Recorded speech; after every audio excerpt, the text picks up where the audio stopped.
आइए शुरुआत करते हैं कार्यक्रम की और चाय पर चर्चा में सबसे पहले भक्ति का रंग आपको दिखाएंगे। शारदीय नवरात्र का तीसरा दिन है। मां दुर्गा के तीसरे स्वरूप मां चंद्रघंटा की पूजा हो रही है। देश भर में मां की पूजा पंडाल भव्य तरीके से सजा दिए गए हैं। जी हाँ, देखिए दिल्ली हो, कोलकाता हो, ओडिशा हो या फिर गुजरात हो, मां के दरबार में सुबह से ही भक्तों की भीड़ लगी है। हर तरफ मां के जयकारे गूंजते देखे जा सकते हैं। मान्यता इसके साथ ये जुड़ी है कि मां चंद्रघंटा की आराधना से तमाम मनोकामनाएं आपकी पूर्ण हो जाएंगी, बल्कि भय से भी आपको मुक्ति मिलेगी।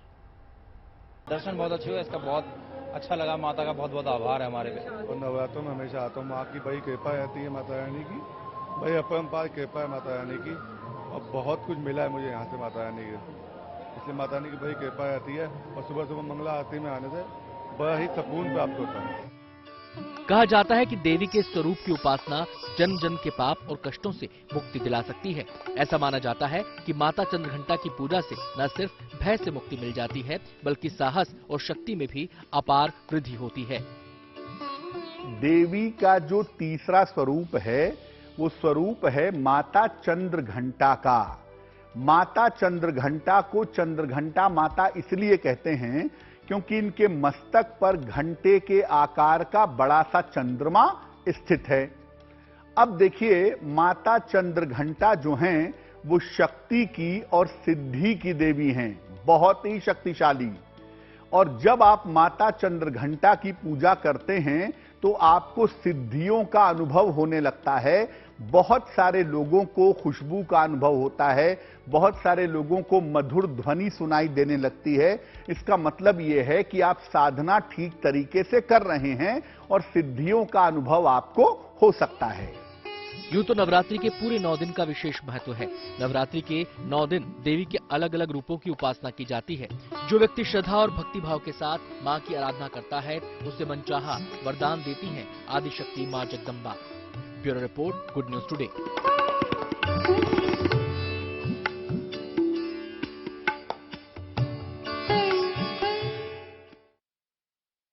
नवरात्र का उत्सव पूरे देश में भक्ति और भाव के साथ मनाया जाता है।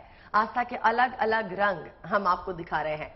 मंदिरों में तो मां का दरबार सजा ही है। पूजा पंडाल में तैयार है मां की आराधना के लिए लोग, और पूजा पंडाल बेहद खूबसूरत दिख रहे हैं। और जब बात दुर्गा पूजा पंडालों की आती है तो पश्चिम बंगाल का जिक्र अपने आप आ जाता है। जी हाँ, देखिए वैसे तो बंगाल में दुर्गा पूजा की धूम हर साल रहती है, लेकिन इस बार दुर्गा पूजा के पंडाल कुछ खास रहने वाले हैं, क्योंकि कोलकाता के मुदियाली क्लब ने इस बार की दुर्गा पूजा को खास बनाने के लिए पंडालों में बिजली की जगह सोलर पावर ग्रिड की पहल की है।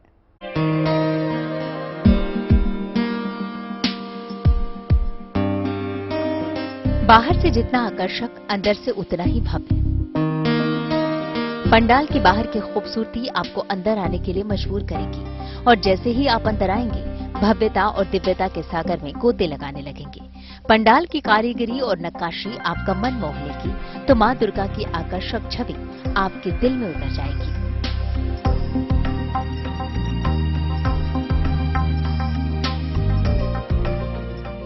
दक्षिण कोलकाता में मौजूद इस इको फ्रेंडली पंडाल को मुदियाली क्लब ने बनाया है। पंडाल के अंदर की ये जो रौनक आप देख रहे हैं, इसमें बड़ी भूमिका रंग बिरंगे आकर्षक लाइटिंग की है, और ये लाइटिंग सोलर पावर से रोशन है। हर साल पंडाल के आकार बढ़ने के साथ साथ बिजली की खपत में भी बढ़ोतरी हो रही है, क्योंकि पंडालों को आकर्षक बनाने में सबसे ज्यादा बिजली का इस्तेमाल होता है, और ये काफी खर्चीला भी होता है। लेकिन 88 सालों से दुर्गा पूजा का आयोजन करने वाले मुदियाली क्लब की सोलर पावर की ये पहल न सिर्फ किफायती है, बल्कि इको फ्रेंडली भी है। पंडाल में बत्तियां जल रही हैं, सब ऑन ग्रिड सोलर सिस्टम से चलेगी। और पंडाल का जो सजाया गया है ये खूब मामूली चीज से सजाया गया है। ये कपड़ा है, और कपड़े का जो रिबन आता है वो है, जरी है, और सोलर जो बंगाल में पैदा होता है वो सोलर यूज किया। मुदियाली क्लब के इस दुर्गा पूजा पंडाल की थीम है प्रतीक्षा, क्योंकि कोरोना महामारी की वजह से पूरे 2 साल बाद रौनक लौट कर आई है, और पूरे उत्साह और उमंग से दुर्गा पूजा सेलिब्रेट करने की प्रतीक्षा खत्म हुई है। अब सभी लोग धूमधाम से मां अम्बे की आराधना कर सकेंगे, जश्न मना सकेंगे। पंडाल बनकर तकरीबन पूरी तरह तैयार है। कपड़ों की बुनाई से पंडाल की सजावट को फाइनल टच दिया जा रहा है। क्लब को उम्मीद है कि पंडाल की खूबसूरती देख बड़ी संख्या में लोग इसे देखने पहुंचेंगे और सोलर पावर की वजह से इसकी रौनक बिना खर्च बनी रहेगी। हर साल बंगाल में करीब 40,000 से भी ज्यादा पूजा पंडाल सजते हैं। अब जरा सोचिए कि अगर उसकी सजावट में कितनी सारी बिजली की जरूरत होती होगी।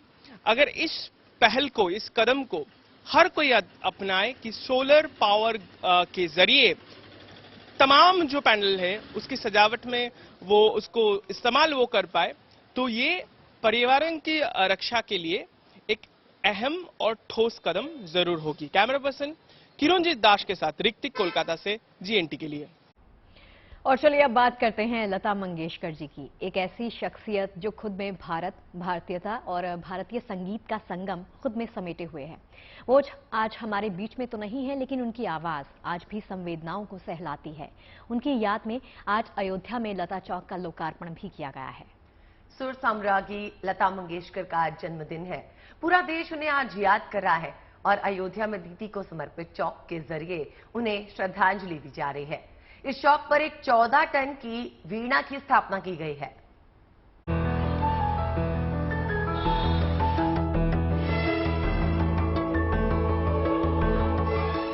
जिन राम धुनों को अपनी आवाज से लता दीदी ने अमर कर दिया, उस राम नगरी ने लता दीदी की यादों को कुछ यूं संजोया है। लता दीदी की याद में बना ये चौक और ये वीणा अब अयोध्या की नई पहचान है।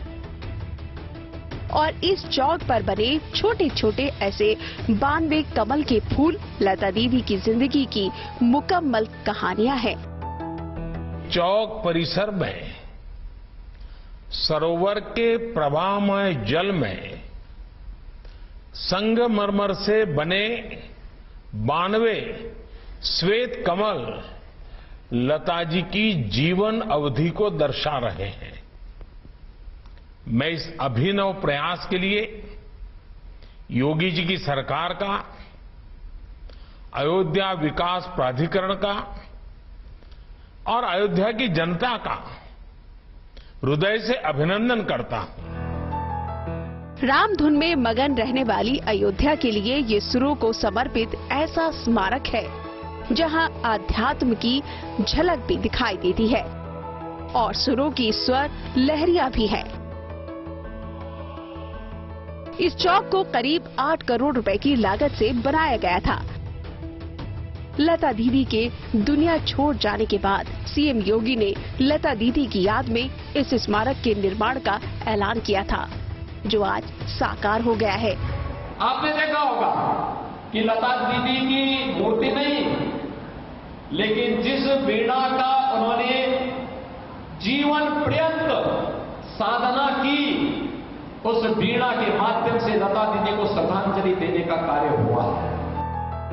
अयोध्या की सुबह लता दीदी के भजनों से शुरू होती है और राम नगरी की शाम भी लता दीदी की आवाज से गुलजार होती है। अब इस शहर में लता दीदी की यादों का वो चौक मौजूद है जो हमेशा उन्हें अपनी श्रद्धांजलि अर्पित करता रहेगा और ये वीणा हमेशा उनके सुरों की साधना को सलाम करती रहेगी। अयोध्या से शिल्पी सेन के साथ bureau report, good news today. Navratra में एक तरफ देवी की पूजा हो रही है तो दूसरी तरफ दिव्य रामकथा का मंचन भी हो रहा है। इन दिनों क्या शहर और क्या गांव, पूरे देश में रामलीला के मंच सजे हैं, लेकिन दिल्ली की लवकुश रामलीला इस बार बहुत खास है। जी हाँ, देखिए लवकुश रामलीला जो है वो भव्य रूप से आगे बढ़ती जा रही है। रामलीला के दूसरे दिन यानी मंगलवार को हुए मंचन की झलकियां हम आपको दिखाने जा रहे हैं। अगर आप इस रामलीला का घर बैठे आनंद उठाना चाहते हैं तो हर रोज शाम 5 बजे GNT के साथ जुड़िए। दिल्ली के लाल किला पर चल रहे लवकुश रामलीला का दर्शक पूरा आनंद उठा रहे हैं, साथ ही वहां मौजूद गुड न्यूज टुडे के स्टॉल का भी लुत्फ उठा रहे हैं। गुड न्यूज टुडे का ये स्टॉल है जो कि लवकुश रामलीला के प्रांगण में ही लगा हुआ है, जिस ग्राउंड में वो हो रही है। तो अगर आप आ रहे हैं, अपने बच्चों को लेकर आ रहे हैं, तो इस स्टॉल पर जरूर आइएगा क्योंकि काफी सारी चीजें यहाँ पर आपको मिलने वाली हैं। यहाँ सेल्फी लेने के लिए गुड न्यूज टुडे की तरफ से खास इंतजाम किए गए हैं। तीर धनुष, तलवार, गदा, रामायण के पात्रों के मुखौटे सब उपलब्ध कराए जा रहे हैं, जिसके साथ बच्चे सेल्फी ले सकते हैं। GNT के स्टॉल पर ही हम, और यहाँ पर एक पोडियम तरीके का हमने बनाया हुआ है जहाँ पर आप पूरे व्यू के साथ अपनी सेल्फी ले सकते हैं। कैसे, देखिए।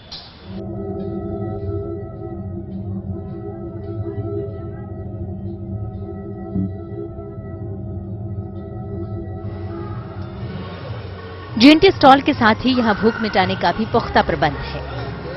लीला का मंच तो हम आपको दिखाई रहे हैं, खाने का स्वाद भी चखा देते हैं। और यहाँ पर इस वक्त हम मौजूद हैं और दुनिया भर का यहाँ पर आपको वैरायटी मिल जाएगी। आप चाट पापड़ी खाना चाहते हैं, गोलगप्पे खाना चाहते हैं, रोटी खाना चाहते हैं, मक्के दी रोटी, सरसों दा साग खाना चाहते हैं, तो सब आपको यहाँ मिल जाएगा। तो हर शाम 5 बजे अपना टीवी सेट ऑन कर आप GNT चैनल देखना ना भूलें। Rekha Kadakoti, Good news Today, Delhi. तो लवकुश रामलीला आप देख पाएंगे गुड न्यूज टुडे पर ठीक 5 बजे, यानी चाय पर चर्चा के बाद।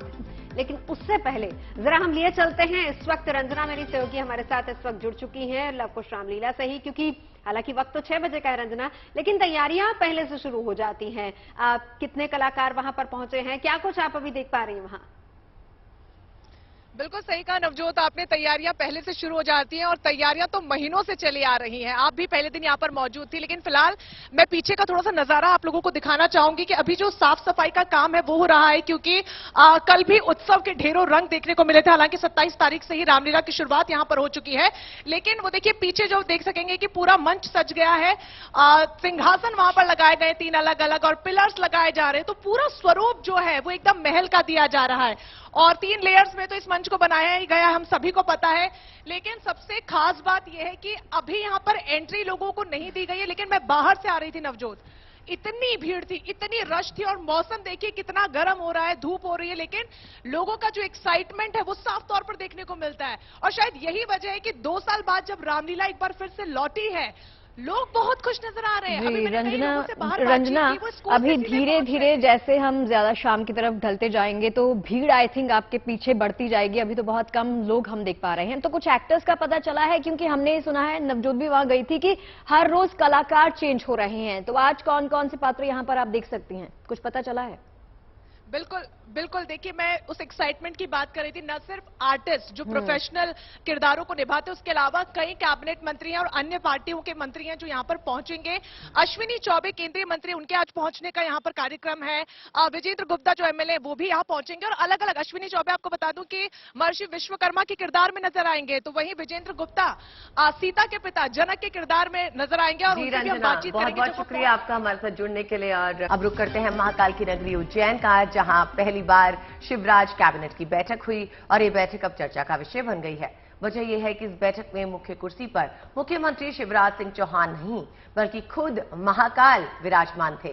जी हाँ, देखिए इस बैठक में फैसला हुआ कि महाकाल कॉरिडोर को अब महाकाल लोक के नाम से जाना जाएगा। इसके अलावा 80 करोड़ रुपए से उज्जैन में हवाई पट्टी का विस्तार और क्षिप्रा नदी का किनारा साबरमती रिवर फ्रंट की तरह विकसित करने का फैसला भी साथ में ही लिया गया है।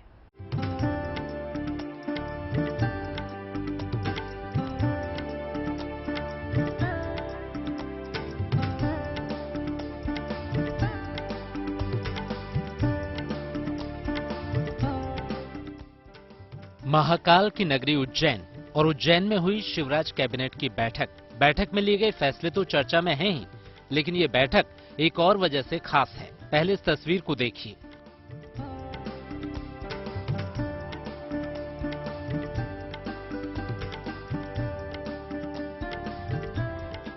यूं तो इस बैठक में मुख्यमंत्री शिवराज सिंह चौहान अपने कैबिनेट के साथ मौजूद हैं, लेकिन मुख्य कुर्सी पर खुद विराजमान हैं महाकाल।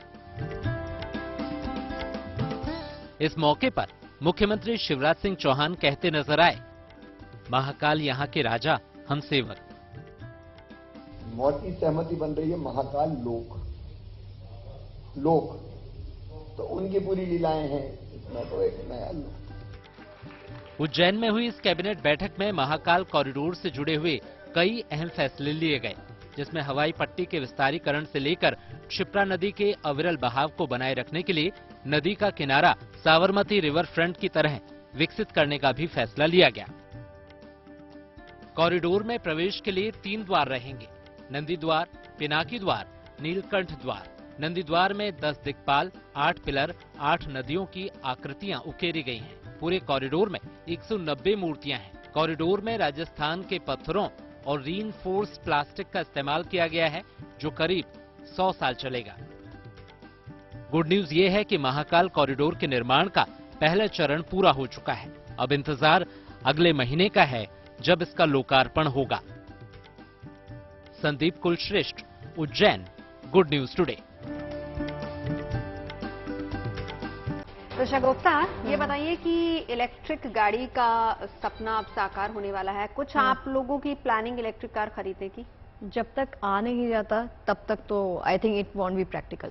इलेक्ट्रिक कार्स तो बहुत सारी रोड्स पे आ गई हैं और आने वाले जमाना शायद इलेक्ट्रिक कार्स का ही होने वाला है। तो मेरा तो प्लान है कि मैं जल्द से जल्द इलेक्ट्रिक कार इसमें कोई दो राय नहीं। अदिति सही कह रही है, आने वाले वक्त में इलेक्ट्रिक गाड़ियों का ही जमाना है। लेकिन एविएशन के क्षेत्र में भी इलेक्ट्रिक विमान धूम मचाने वाले हैं। देखिए, अमेरिका की वॉशिंगटन में एक ऐसे ही विमान का परीक्षण हुआ है जो कम दूरी के सफर के लिए भविष्य में नया आयाम स्थापित कर देगा।